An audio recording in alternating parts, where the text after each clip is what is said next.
Oi, pessoal. Esse é mais um episódio do Porção Semanal de Literatura. Eu peço desculpas por a semana passada não ter publicado nada e espero que esse podcast compense e espero que não haja mais atrasos daqui para frente. Peço desculpas mesmo. Mas a obra escolhida essa semana, para se encaixar um pouquinho melhor no que eu proponho fazer aqui, na lista de obras que eu pretendo analisar aqui, conforme as sugestões que várias pessoas, eu agradeço até por isso, várias pessoas estão dando sugestões, tanto em grupos de literatura no Facebook, quanto na página do Porção Semanal de Literatura no Facebook. Eu estou gostando muito do feedback que as pessoas estão me dando. Isso tem me ajudado muito, tem me motivado bastante também para falar de literatura aqui no canal. A obra escolhida hoje é O Morro dos Ventos Uivantes, da Emily Brontë. Foi publicado pela primeira vez em dezembro de 1847. Então temos aqui uma obra do século XIX, mais uma, né, já que Orgulho e Preconceito também é. E ele é o único romance da Emily Brontë. O sobrenome já a denuncia, digamos assim. Ela é irmã da Charlotte e da Anne Brontë. As três irmãs escreveram, as três irmãs têm obras bem importantes, tanto para a literatura inglesa quanto para a literatura universal como um todo. E eu posso começar dizendo que esse romance, que por muitos críticos é tomado como uma peça teatral, então como uma tragédia, mas que tem uma estrutura textual de romance, então eu considero um romance, assim como muitos críticos. Eu posso dizer que ele tem 90% da sua obra com índole trágica. Por que eu digo 90%? Porque eu li esse texto em um Kindle, que é um aparelho destinado à leitura. E em vez de ele nos apresentar o número da página em que nós nos encontramos e quantas páginas nós já lemos, ele apresenta uma porcentagem do quanto você já leu ou do quanto falta até o final da obra. E a obra estava em exatamente 90% que eu já tinha lido. A partir dali é que, digamos assim, o trágico vai desaparecendo, sabe? Vai sendo diluído dentro da obra. E podemos dizer que grande parte desses 90% pertencentes à tragédia na obra são resultado das ações do Heathcliff. E a tragédia só cessa, a maldade só cessa após a morte dele no romance. Eu diria, então, nessa análise, que o romance nos mostra a que baixo nível um ser humano pode cair, pois tudo que o Heathcliff queria era ser dono de todas as terras da redondeza de onde ele vivia, e por ter sido impedido de viver o seu amor com a Catherine, ele não suporta que ninguém ao seu redor seja feliz. Mas não é simplesmente uma maldade que espera colher os frutos do que aconteça de decepcionante na vida dos demais. É uma maldade engenhosa que como diz, age e move montanhas para que tudo na vida dos outros dê errado e para que só gere mais maldade ainda. Por que eu digo isso? Porque ele faz várias coisas acontecerem naquele contexto para que nenhuma das pessoas ao seu redor seja feliz. Primeiro, apesar de toda a maldade que Hindley tinha feito com ele, ele faz Hindley virar seu devedor. E, em consequência do jogo, né, ele faz com que a propriedade de Hindley, que por herança seria de Harrington, seja sua. Então, dessa pessoa, ele já conseguiu a propriedade e já conseguiu fazer com que Harrington viva nas terras que seriam dele como um empregado, como um escravo. Já que não recebe pagamento nenhum por isso, então vive como um escravo mesmo. Além disso, como ele não consegue se casar com a Catherine, ele, por vingança, já que a Catherine se casou com Mr. Linton, ele casa-se com Isabela, mesmo não a amando, apenas por vingança de Linton, pois, já que Isabela tinha direito ao que seu pai tinha deixado, ele casa-se com ela para que, após a morte dela, já que ele pensa que Isabela morreria antes do que ele ter direito aos seus bens, e para usufruir dos bens dela enquanto ela estivesse viva também.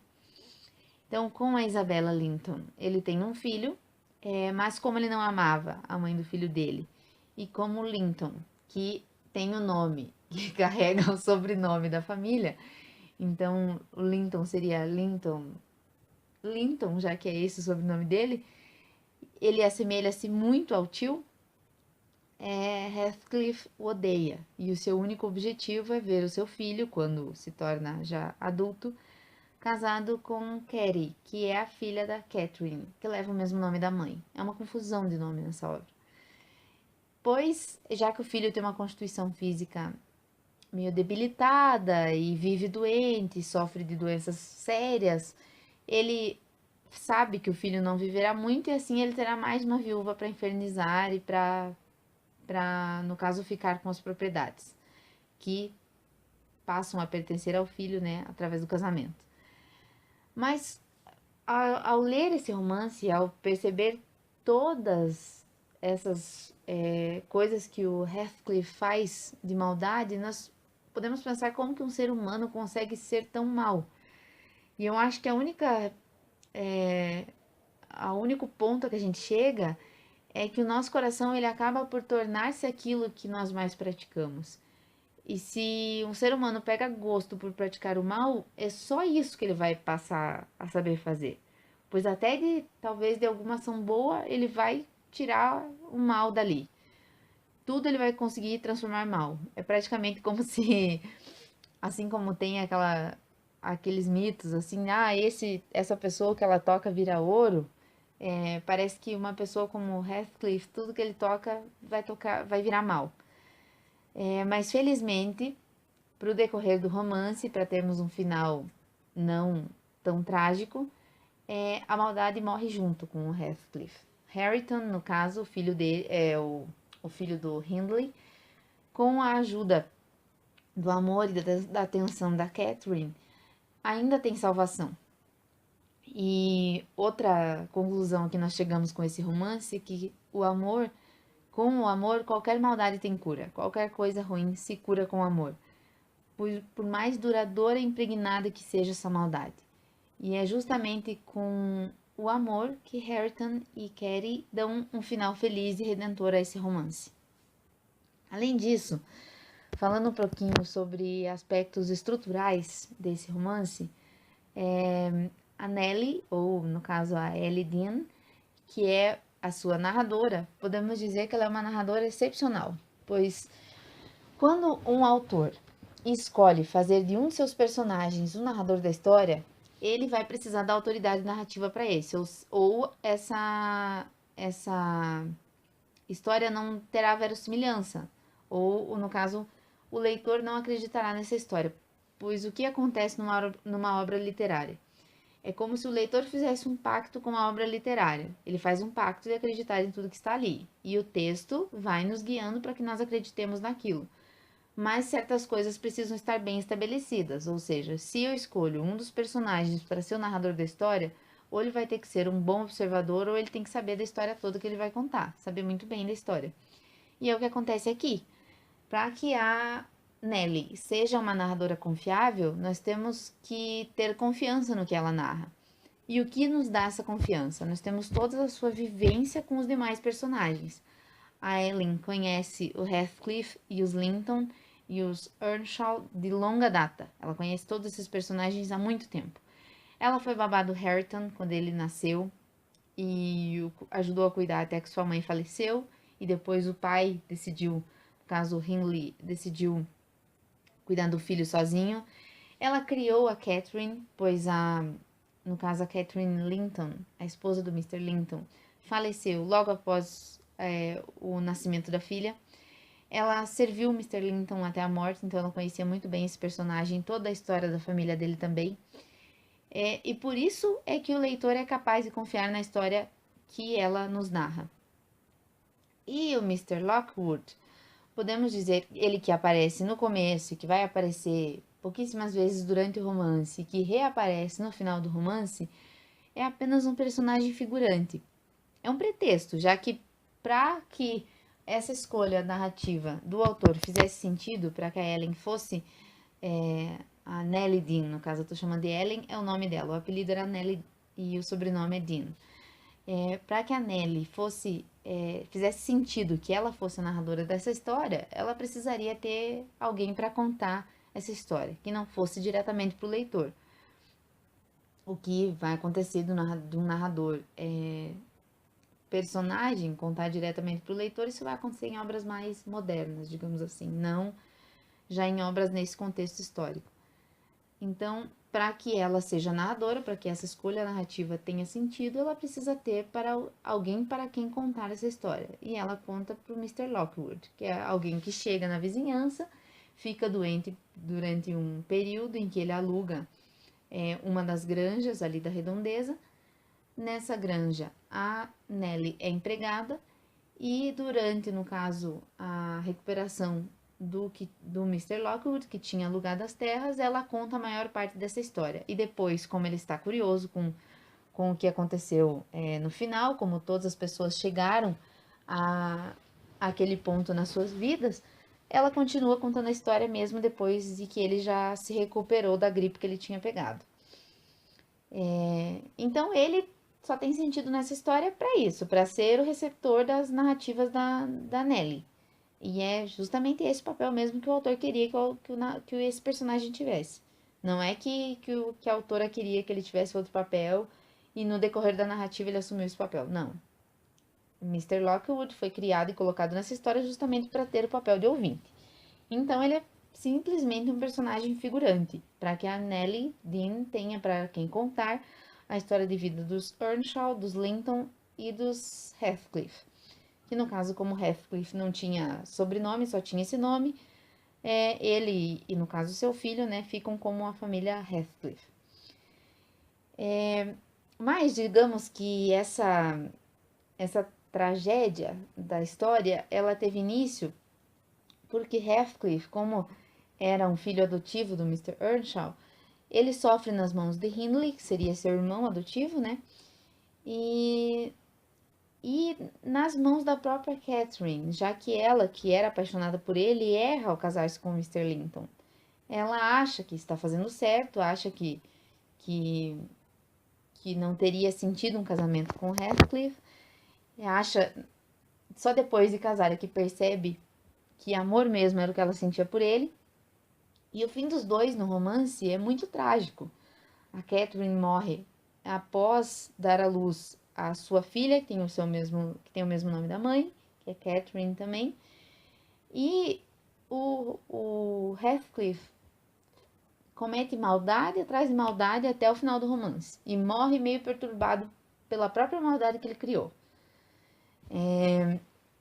E a filha, digamos a Catherine, que é filha, no caso da Catherine com Mr. Linton, ao dizer-se apaixonada por Linton, filho de Isabella e do Heathcliff, comete o mesmo erro da mãe, só que ela sofre ainda mais, pois a mãe tinha encontrado no marido um marido afetuoso e apaixonado, e ela que encontra no marido alguém que aprendeu com o pai a ser mau e só querer um suposto bem próprio. Mas parece que o Linton chega a perceber que ninguém pode colher bem do mal, pois isso não é possível. Do mal imposto aos outros, como que alguém vai poder colher felicidade?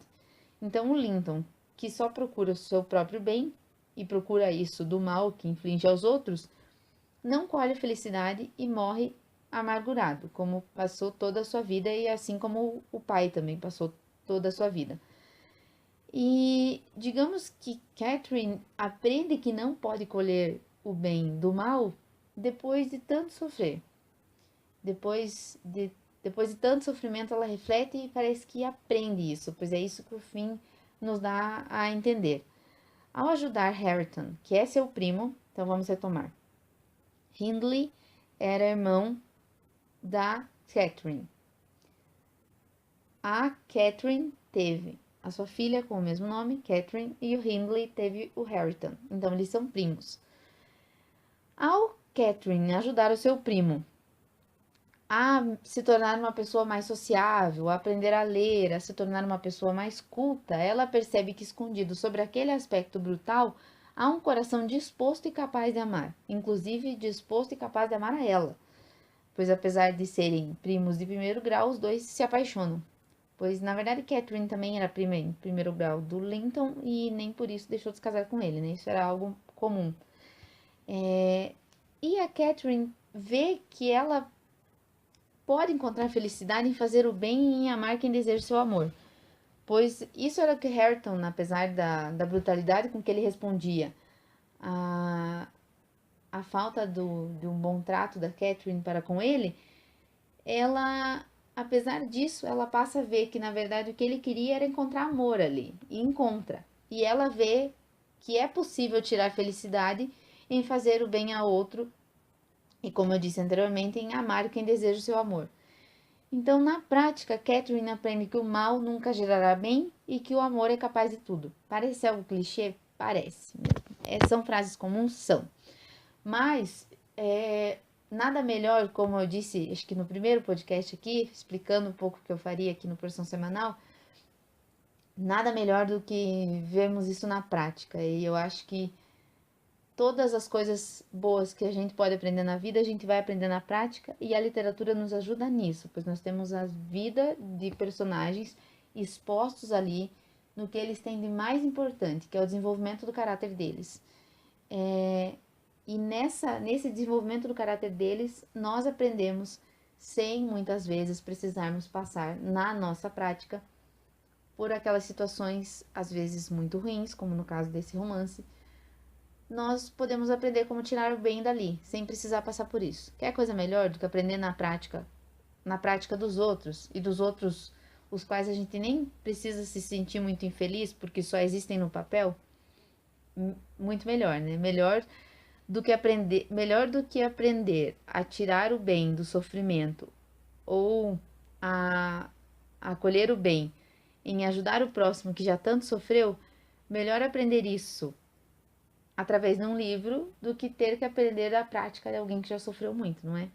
Então, eu acho que é essa a grande contribuição que a literatura tem e que todas as grandes obras literárias têm a contribuir conosco nos mais variados campos, tanto do saber e nas mais variadas virtudes que nós possamos ter e das quais nós queiramos adquirir. E é isso, pessoal. Eu peço que vocês continuem curtindo a página no Facebook, no Instagram, que comentem, que deem sugestões, que curtam. Esse podcast também vai estar disponibilizado no YouTube para quem achar mais fácil. Fica lá só o áudio, mas é esse o intuito mesmo, para que seja de mais fácil acesso. Vocês não precisam estar assistindo, então só basta ouvir mesmo. É um podcast feito para que vocês possam ouvir enquanto fazem alguma outra atividade, para que o tempo seja melhor aproveitado, e eu espero que seja bem aproveitado com esses podcasts, tá bom? Um abraço, pessoal, e obrigada!